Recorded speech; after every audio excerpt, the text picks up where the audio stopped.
Hey guys, and welcome back to another episode of Voxcaster.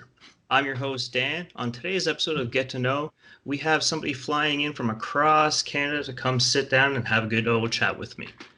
Joining me today is the one, the only, the Falcon himself, Peter Colosimo. Hey, buddy. Kaka. How you doing? Oh, that was a crap kaka, man. My voice. Come on, put it in, I'm hit. Pete. I can't. I'm hitting puberty again. I got sick the other day. Not the COVIDs, but pretty close. And yeah, ever since the kakas just haven't been coming out for me like they used to. I don't know. You, Maybe you I'm just, maybe I'm evolving, becoming a different bird. ooh. Or you know what? Just give it some time. We'll have you back on in the future, and we'll hear a nice hearty one. Yeah, a real good one. Yeah. Well, first and foremost, thank you very much for taking the time. Come sit down and chat with me, Pete. Hey, no problem, buddy. Like I would give you all the time I have in the world if I could. Muchly appreciated.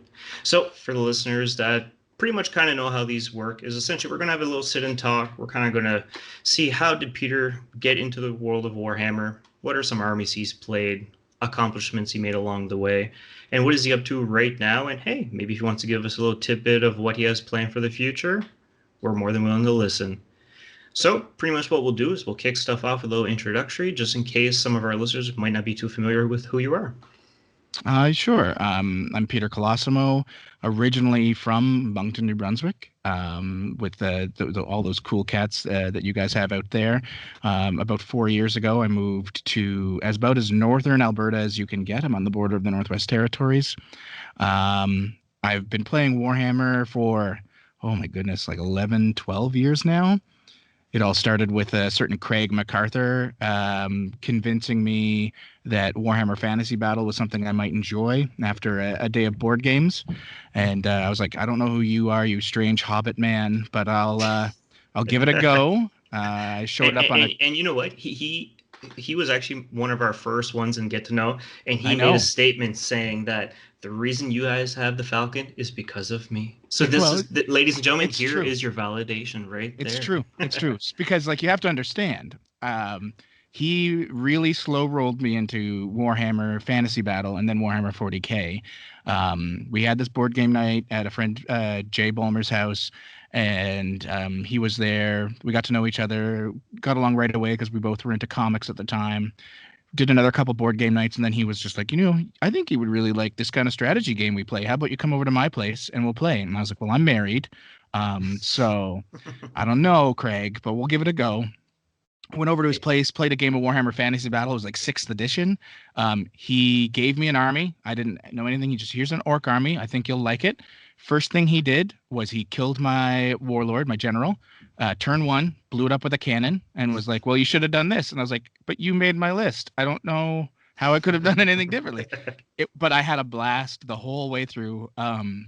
And I immediately got involved. Like that next Tuesday, I went in, had a game against Christian Demore, who used to be at the club out there. He now lives in Ontario. And I just kept growing and growing. I got so enamored with the lore of Warhammer Fantasy. That was my jam. I loved it so much. I mean, you and I played probably 20 or 30 games over Oh, the so years. many games. And then I mean, like the whole club, we were such the one thing for me, as I've kind of grown in this community and seen how big it is, the one thing that has always shocked me was how invested we were as a community compared to the Mm. rest of the world. Oh, Because really? like, yeah, because when I started doing the Falcon stuff, which we can kind of get into later, Hmm. um, it was like, well, this is very new that we're having these 30, 40 person events. And in my mind, I'm like, I ran 30-person events in Moncton, New Brunswick, like a decade ago. Mm. And like we'd get 20, 30 people easy. I No, wasn't true fighting enough. for it. So that's always been a big thing for me was like, how good we were on the East Coast about like getting involved in the community, Mm. playing this game. Um, but anyway, eventually I moved into 40K because we had a good amount of guys that would come in from Fredericton to play. Uh, and so I wanted to get involved with them and help them since like they would come to us for these fantasy games. I figured we'll go to them for 40K. Mm. Uh, got Craig to tell me everything he could about 40K, which was not a lot. And he kind of got me. I was really interested in Tau. This was pre Riptides and everything, but I was like, I'm a little bit of a weeb. I do like my Gundam robots. These look like tiny Gundam robots. I think I can get into this. As I started collecting, I found a Space Wolf Codex, started reading it, and was like, Craig, why didn't you tell me that werewolf Vikings existed in this narrative? Because like you obviously don't know me. I'm very ashamed of our friendship that you didn't tell me about werewolf Vikings. Um, Started playing Space Wolves, had a blast, had no idea what I was doing, was going to like little RTTs in Fredericton and such, just getting destroyed by everybody, but like really enjoying myself. Um, did that for years with you guys, ran a bunch of RTTs. And then, like I said, about 4 years ago, I changed careers. There was a lot of stuff that had happened to me previous to that that had kind of put a bummer on my life. So I wanted to kind of change up what I was doing. Nice little fresh start. Yeah. And so I ended up getting posted in northern Alberta. And it's a pretty lonely place up here. There's not a lot to do. It's a very small town, only like 3,000 people, minus 40-degree weather all the time. Celsius is the same as Fahrenheit, if you have any American listeners. And yeah, so I started listening to a lot of 40K podcasts. There was a little group here that played 40K, so I either gave away or sold all the rest of my armies and just brought my Tau up with me and my Custodes, because I just started Custodes when I moved. And one night I was listening to a chapter tactics podcast on the Frontline Gaming Network, and they were talking about competitive 40K statistics and how like this was the first time anyone had ever done any. It was very basic stuff, and the hosts at the time, Pablo Martinez and Val Heffelfinger, were saying, you know, like we would really love to be able to vet these numbers and do more. And it just really shocked me, given how popular the game seemed to be getting, that nobody was already doing it. And I had a lot of free time living in the middle of nowhere. No, so I reached out and I was like, I know how to do this. I can do it for you. And I just started doing it. I started collecting event results. I believe that year I started with the Bay Area Open, which is a big major in San Francisco. So I collected all the data from it, like every list, what was played, who won, got win percentages, average victory points, and started kind of collecting this data. And I gave it to the guys over at Frontline Gaming, who ran the ITC at the time, still do. They were like blown away by it. They were like, wow, no one's ever, gotten this deep. And so I started talking more and more with them, and it just kind of took over. It became this big thing. I built a website, 40kstats.com, where we could track like all the statistics from every grand tournament level event. That's an event that has 28 or more people, lasts at least 5 rounds. So we could get an actual picture of the meta. A big thing for me was, as I was listening to all these podcasts and talking to more and more competitive players, it became clear that not a lot of there wasn't any data. People were just using like stories, anecdotes. They're like, well, I did this, and so this is good and this is bad. And I was like, well, how about we just add numbers to this so we can back it up to some degree. Okay. And so that's where I am now. I've been doing it for about 2.5 years now. And I've collected, it's what, 70,000 games worth of data. Jesus. I track the meta, like from every time there's a new codex, it kind of resets everything right to a little degree, but you can kind of see where things are going, what's working, what isn't. And I track individual lists. So for people that were interested, I could say, if somebody's running triple Caladius when that was a thing for Custodes, here's what the win rate is. And it's kind of given a bigger picture into like analytics of 40K. So it's not just stories. It's not just, well, I think this is good, or I played a guy and he beat me with Corn Demons, so Corn Demons must be broken. It's an actual, we have hard data that we can back this stuff up with and start asking, better questions. So yeah. No, that's crazy. And like I said, it's just like I still remember the first time I was listening to an episode of Chapter Tactics, and I heard your voice. I'm like, oh, I know this guy. But it just, like I said, it's like you brought a whole new face to what is the meta. Because like you said, like word of mouth is one thing, and it could be, and obviously the meta in every area is completely different. Exactly. Just because everybody is not going to be playing the same list. Everybody's always going to be running something different. But now that you put a face value with a number being like, well, this won against this faction for this reason, and here's your percentage. Like here's like over 30, 40 tournaments, and it's always the same thing over. So for a fact, it's like, well, that list does perform very well. And like you said, here's the numbers to prove it. It's not just being like, oh yeah, well, I took a couple of tournaments with like you said, the triple Gladius, this and that, but like when you started actually seeing it tournament over tournament, and it's just like, holy crap, like this is a thing. And it's great for people like us that's kind of like, I don't want to say like stuck in a where like you don't know what to do with your lists. And like I know myself, it's like anytime I know like Chaos or Drukari is doing well, and then I start hearing in yours, I'm like, oh, you know what? I never thought of that. And it gives people a different perspective on their army just by hearing these numbers. Yeah, it lets you know where to look. It and ask the proper questions is what I've always found has been the big thing for individual people. Like for me, when I started, it was always bigger picture. It was like what's working, what isn't in a global meta. Is there something that needs to be fixed, or that we should be talking about a little bit more, right? Like when I started, Inari had Mm, ridiculous numbers. They were extremely strong, but there was a lot of people that were like, yeah, they're strong, but, and it was always like there was a lot of buts, but we had hmm no, the core data wasn't there to be like, I don't know if that butt's legitimate or not. And so we could expand that out. And then the same thing happened with, later Iron Hands when they were extremely powerful. hmm Like that was something I was able to like send up the chain and be like, hey, listen, because I'd made relationships with playtesters, so I could say like, hey, I just tracked, I think it was like 20 events over the last week, when Iron Hands launched. Iron Hands won 19 of them. Here's what's the data saying. Like this hmm is a problem. We've never seen anything even close to this. And then they were able to take that up, and we had changes made that wouldn't have happened right away otherwise. We would have sat for, and Iron Hands were still as powerful even after all the changes. I felt really bad for our brother Justin Gray because I know he loves Iron Hands so much. And I remember one day he texted me a picture of all the stuff he had to cross out of his codex. And I was like, dude, I am really sorry. Like, I know what you're going through. Like, you love this army, but this is stuff that needed to be done. This was a mistake somewhere hmm along the line. And I mean, there's different ways you can go about it. If you think about how playtesting works, uh, it's very possible they're playtesting against stuff that's 6 months later. hmm So to them, it's like, well, it's not that bad because in 6 months you're going to see Farside enclaves get ridiculous, and then this is a good matchup. But we But we don't know don't that, see that up front. Yeah. and we now have to sit through 6 months of this is crazy, right? Yeah. So that was kind of what we dealt with for a long time. So that's always been great. But yes, from an individual player perspective, it gives you like places to go. So you can say, I'm having a hard time with Drukari. Well, look at this guy, like Ridvan Martinez out of Ontario. He's winning all hmm the time. What's he doing? You can reach out to him. One thing I tell everybody that asks me like, about becoming more competitive is just talk to these people. hmm There's no one that's too big in this game to talk to you. Everybody wants to talk about Warhammer that plays this game.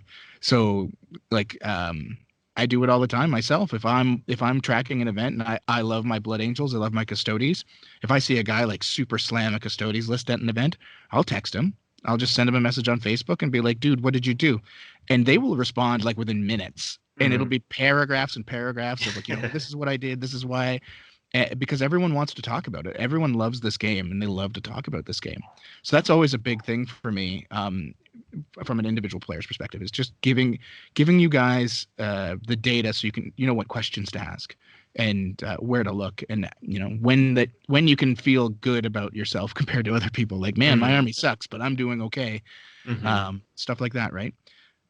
And that's where it gets hard too. Like you said, it's just like to know where to look. It's like I could have been playing the same army for 5 years, but especially if you're playing in the same group, and like you say, Hmm. it's like, oh, well, I'm having success, this and that. So you never look outside the box. But then when you start looking at the data, and like you said, you start talking to other people that play the same army, and you're like, oh, well, you know what? I never would have thought of that. And then it's like, well, they brought it to a tournament half across the country, and like, man, they're wrecking face. So it's just like, hey, like switch stuff up, talk to people, and exactly like you said, is like if you're a 40K fan, you will sit there for 10 hours on end and talk to another person talking Warhammer, and Well, it's think about how many times, I know you didn't get to do it as much as a married young man, but how many times on a Tuesday night we would go out to the Sports Rock, or we'd go out to some other pub or bar and end up there till like 2 or 3 in the morning talking about Warhammer, just talking right? straight. And this is after playing 4 hours of Yeah, Warhammer, 4 or more going eat and hours. talk 4 to Yeah. 8 more hours. No, it's true, and it's just and that's what it is the community. It's just it's fun talking to people that enjoy the game as much as you do, and like you said, it's just like you get lost in time, and it's just Yeah, it's just information left and right, and it just makes you appreciate the game so much more. Yeah. But no, so you've already named off a couple of armies. Hmm. So pretty much myself, I already pretty much know every army. One of them's kind of sitting on my shelf right now, Yep. still play them. But for listeners, how about we start right from the beginning, right from fantasy to now, and say just like some of the armies you've actually played over the years. Okay. Well, when I first got into it, for Warhammer Fantasy, I was pretty torn between whether I'd play Bretonia or Lizardmen. I really liked the looks of both. Aztec dinosaurs really got me going as a dinosaur nerd as a little kid. Mhm. And then Bretonia just looked cool. And I remember when we first got into it, and Craig had convinced Jay Bulmer, to get involved. Jay like immediately bought all the Bretonia stuff at the local game store, Gamezilla. And I remember like a week into the hobbying, while I'm still trying to figure out what to do, Jay comes into the store with like the most gorgeously painted Grail Knights that I've ever seen in my life. To this day, they were so beautiful, so crisp. And I was like, "You did that in like 3 days?" He's like, "Yeah, it's amazing, isn't it?" Like I didn't sleep, I just painted. And I was like, "Okay, well, I'm not playing Bretonia. There's no way. I can't play my gray plastic and metal stuff against that. That's too good." And then one of the locals, Joe Lockhart, was came out and said he was going to sell all his lizardmen, and I was like, "Well, how much lizardmen you got, buddy?" So a whole HeroClix collection, and a few $100s later, I had a gigantic lizardmen army to work with, and I played that for years. They're still my favorite army, the Seraphon. I gave, like you just said, I gave most of them to you Mm. when I moved, under the auspice that eventually I may ask for them back, but who knows? Oh, they're Uh, still sitting there. They're always in the possession of the Falcon. and Just in my grass. I'm using them when I want. and I bought a Seraphon starter when I moved here, just because there was a Nice. little bit of AOS, so I could just play like small games. Okay. Um, but yeah, like that, and that they're always, when I talk on podcasts about like what I play and what I love, like Lizardman, Seraphon, they're always my thing. No, like nothing will replace that part of my heart. Um, and when it came to 40K, like I said, I started with Space Wolves. I played them for a Mhm. little bit. Then I bought into Tau, sold my Space Wolves, played Tau for a while when they were at like peak broken and everybody hated playing you if you said you were playing Tau. And I feel a little bad about it sometimes, but not really. And played that for a while, had a lot of fun with the Tau. When eighth edition launched and I moved, one thing that I had asked about since it started, I remember like really early on, one of my first conversations with Craig about 40K, as I was kind of going through the lore and trying to figure out what armies interested me the most, Mhm. I read about the Adeptus Custodes, Okay. like on a Lexicanum website or Mhm. something. And it was, these are like the Emperor's bodyguards, and there's 10,000 of them, and they're super badasses. And I was like, this is my army. I'm going to play this. And so I asked Craig, and he was like, they don't make those. So I was super bummed. I was like, Oh, sure. whenever Because at they the time start you making, just forge rolled it. and before that, they hadn't even started a Forge World army Oh, at back then. okay. They had, because 30K really wasn't a thing yet. Mm. It just kind of started. And so when 30K started a Custodes army, I started collecting them. I was buying them off Forge World, like bits here and there, because Forge World was stupid expensive. But Mm. I'd get like a Dreadnought or like a whatever. And then they launched just before 8th edition, at the end of 7th, they had like a Adeptus Custodes starter set for 8th edition.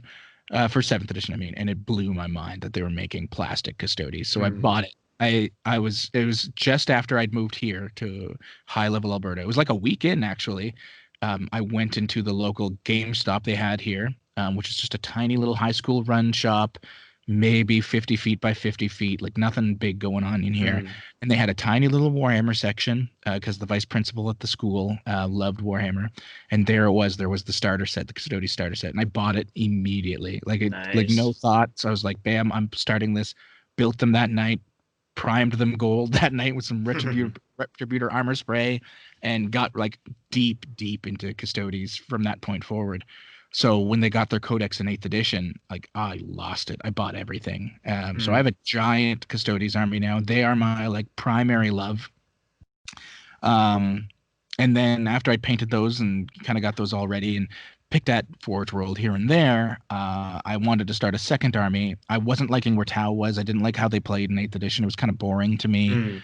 Mm, Shield drones and just like standing around yeah. and move blocking. I wanted to participate in all phases of the game, so I bought a Blood Angels army and I started collecting Blood Angels. So that's my 2 armies now. I still have my Tau. I sold about half of it and gave away a number of bits too, but I still have a little bit in case maybe 9th edition gives me a reason to like want to take them out again. Mm. Uh, but I have a gigantic Blood Angel army. I think I'm sitting at 5,000 or 6,000 points of Blood Angels that I've Oh, painted now. nice. And I've got a good 6,000 points of Custodes. I've got every model in the Custodes range, except for the Ares gunship. Because convincing my wife that I can drop $500-600 on a model is not something I'm super keen on yet. So Mm. not yet. Not Maybe yet. someday. Not Maybe yet. But someday. So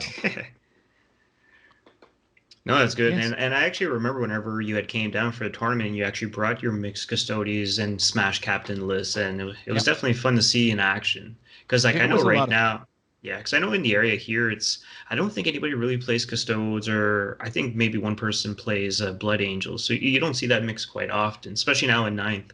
I don't, yeah, I don't even think anybody does, but they're definitely nice to see on the table. Like you said, it's just Yep. that big old elite army just running up, and I'm just like, I don't like these guys.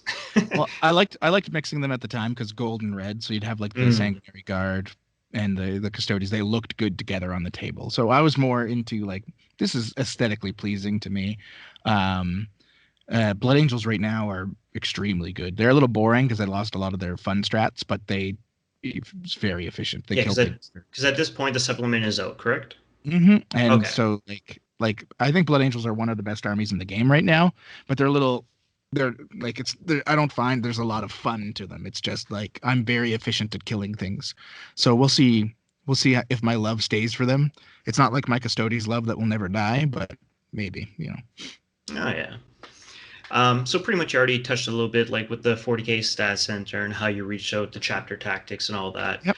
Um, so essentially that was kind of how like here, let me step back a little bit, sorry. Yeah. Essentially it's like how did you eventually get to be on that first episode of chapter tactics? What and you were saying because essentially it was because of the data analysis and stuff like that. Yep.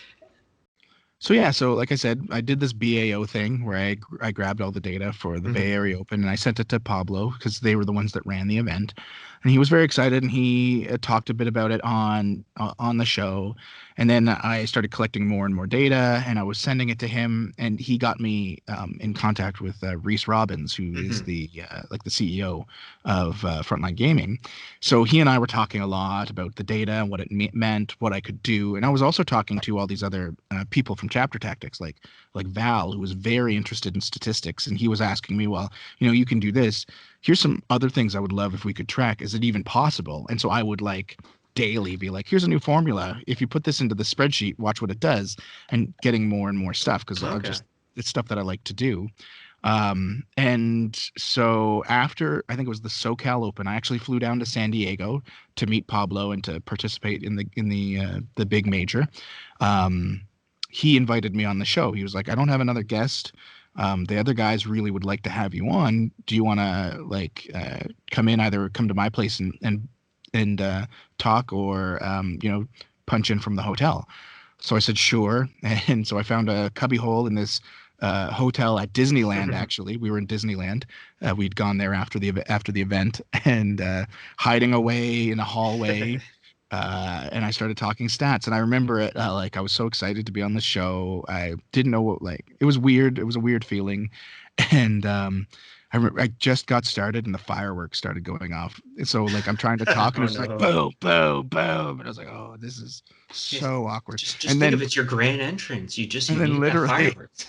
literally as soon as the fireworks ended, which is like a 15-minute show, um, I kid you not, there was like a convention going on in this hotel we were staying at for Japanese children. It was like 12 to 14-year-old like junior high school kids Okay. that were at a convention at Disneyland, and because they were still on Japanese time, like their stuff was going on in the middle of the night, so they like Okay. got out of class, quote unquote, right as I'm doing this podcast. Oh, So I thought I was jeez. in like this place where there was nobody, and I could. It was this like dusty hall. It smelled like no one had walked through it in a year.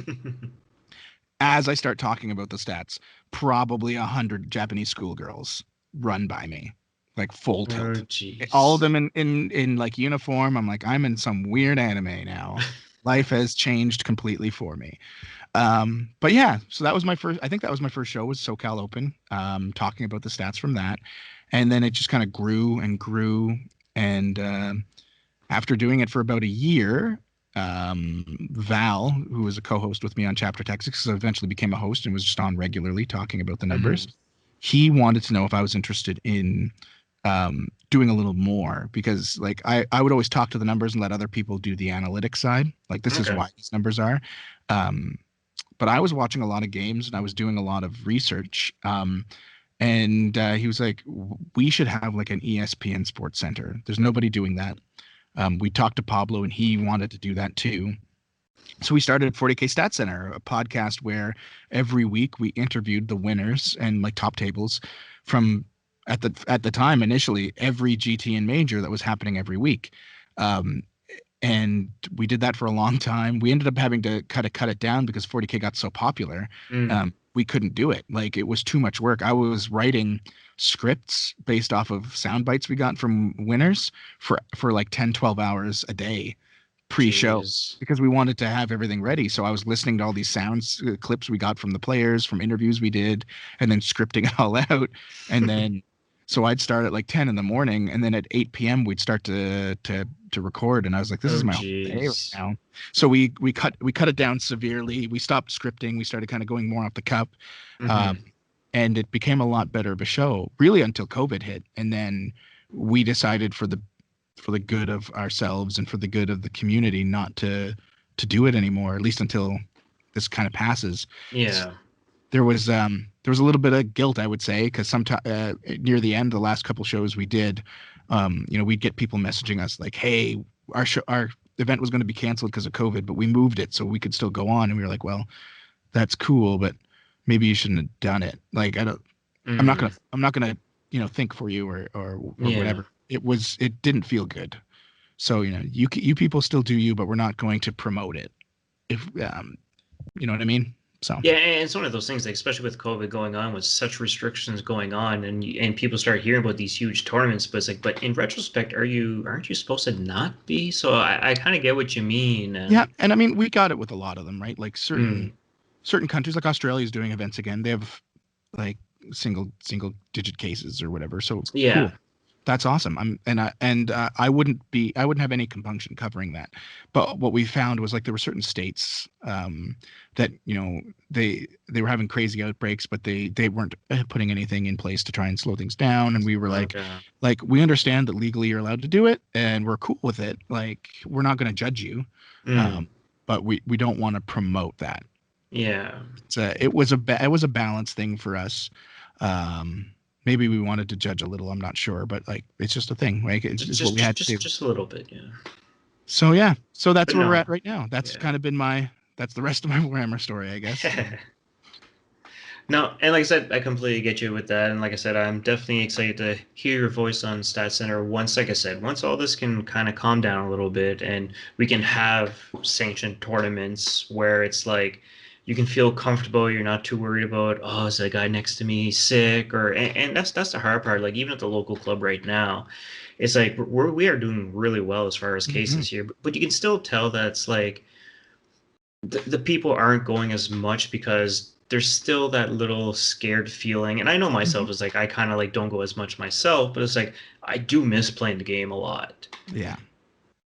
But No, I hopefully with feel the you. new year, and like you said, like I know here in Canada we're starting to get the vaccines put out. I know New Brunswick Yep. just got some this and that. So hey, you know what? Fingers crossed right now that they're saying hopefully by summertime we're going to see The kind of a majority. back to Yep. exactly. So we're going to start seeing more tournaments and get out and have more games because when I started this podcast up, it was essentially right almost at the beginning of COVID, And the big goal of this was bring the community together. And obviously, Yeah. that's like you, it's kind of hard with everything going on, but it was still fun. Like we still covered a couple of tournaments. Obviously, a lot of them got canceled because, Yeah. again, same reasons and stuff. But no, definitely super pumped to hear more stuff from you guys whenever stuff does get on. Yep. With that being said, as far as like anything going on in the future, is there anything you want to kind of tease at us, or at this point, Sure. it's Sure. There's a few things going on. Like Val and I are still doing kind of podcast runs when we can.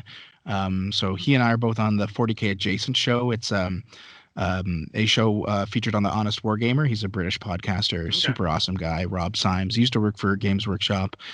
So every Tuesday morning at 5 in the morning my time, so like Mm. 8 a.m. your time, I wake up, crawl out of bed, slip onto my kitchen table, and live chat with him about sometimes 40K, mostly just random stuff, right? Just to hang out with friends, like-minded individuals. I still do chapter tactics when I can, and one thing that happened recently, and it was actually just announced about like I don't know 20 minutes before we started recording, when they announced the cancellation of the LVO this year, about a week ago, a little over a week ago now, um, myself and a couple of guys that did live coverage of the LVO last year, like I went to Las Vegas and reported on it rather than played.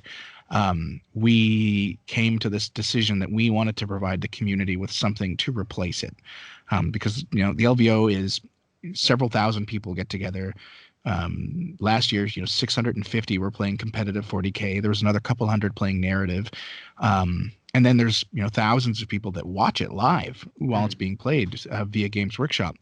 And with it being canceled, with Nova Open, another big event being canceled, Adepticon being canceled, we wanted to fill in the gap a little bit at least.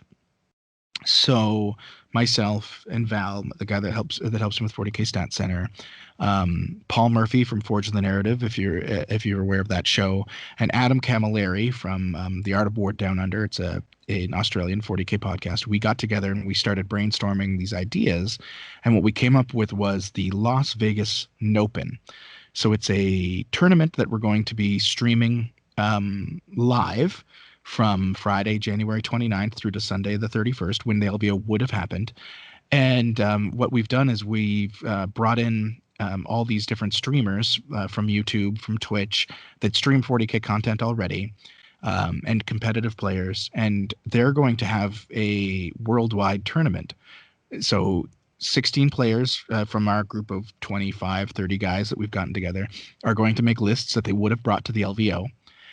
And we're going to stream them multicast from the Stat Center Twitch channel with commentary. So Tabletop Titans is a large YouTube channel that does 40K coverage, and they do competitive games 3 or 4 times a week.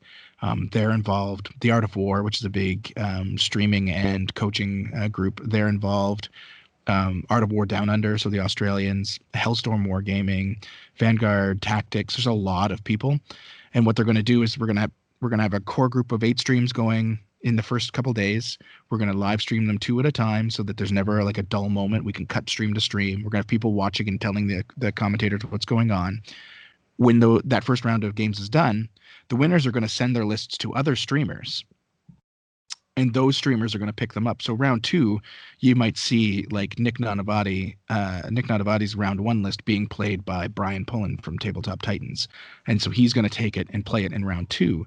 And we're going to carry it forward that way so that we can kind of stay COVID safe. We're not trying to have 20, 30 people in the same room, but also provide, peak competitive 40K stuff for everyone to watch.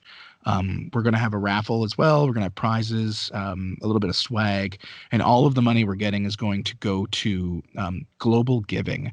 It's a charity organization. They're very highly rated, and they're currently raising money for frontline workers around the world, providing medical equipment and things that people need to support coronavirus relief efforts.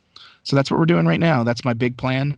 It's what I've been working on kind of nonstop for the last 5 or 6 days, building websites and such. You can see it on Facebook or go to lasvegasnopen.net and give it a like. If you stay tuned to that, you'll see regular updates as we get more and more streamers involved. Goonhammer, a website that kind of does some 40K content, is going to be doing breakdowns of all the lists as they're released. There's a lot going on. We're pretty excited for it, and I'm really hopeful it works out.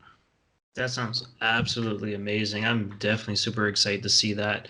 All the info that Pete just mentioned, I'll definitely be putting in the description below. And I'm also going to throw some of it up onto our Facebook page. So if you guys want to jump on, stay up to date with it, and be ready for the week to watch it, yeah, like I'm super excited to see these lists be played. Like, because you were explaining it to me a little bit before the show, and it's just like it's such a different concept. I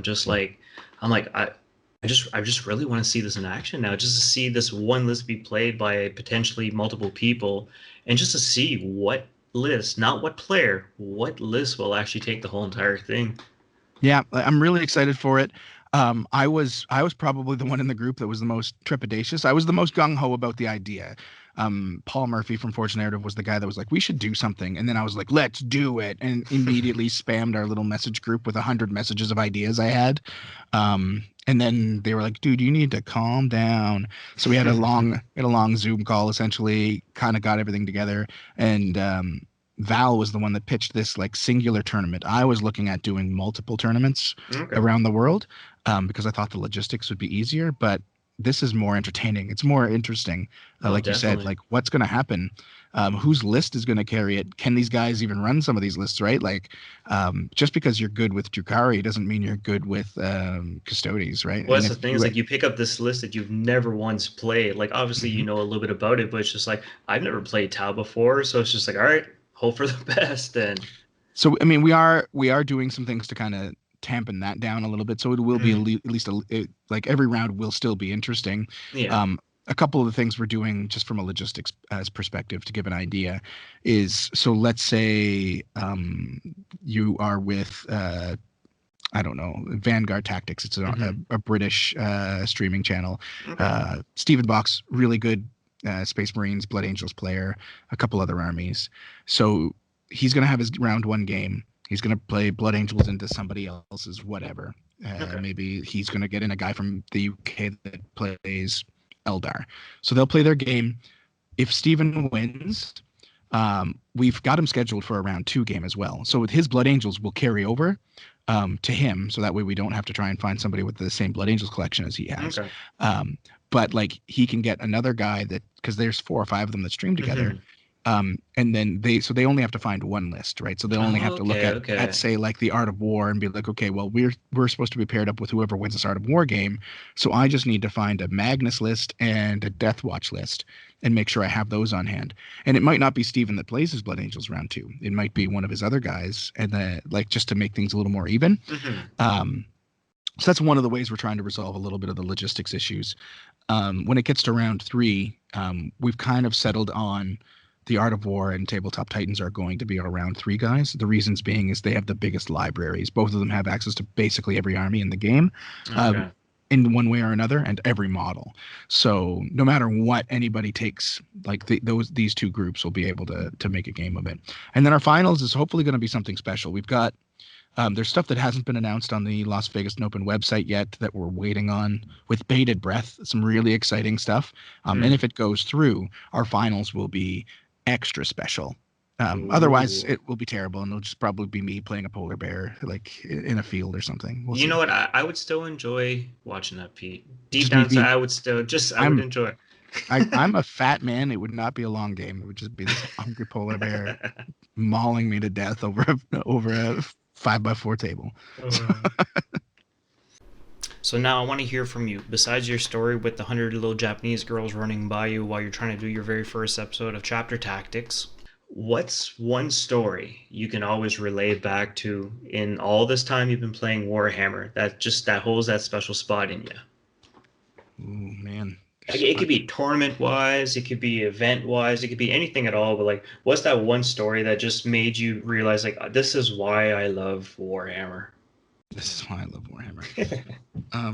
I mean, there's so many. I think like one thing I'll say in advance of all this is like I was asked recently why I do stats. I get asked it a lot. Why I do the Mm, stats? It's not for money. I don't make much out of it. I don't promote a Patreon. I have one. I just don't promote it or anything. And it's because of the people I've met, like you, like Craig.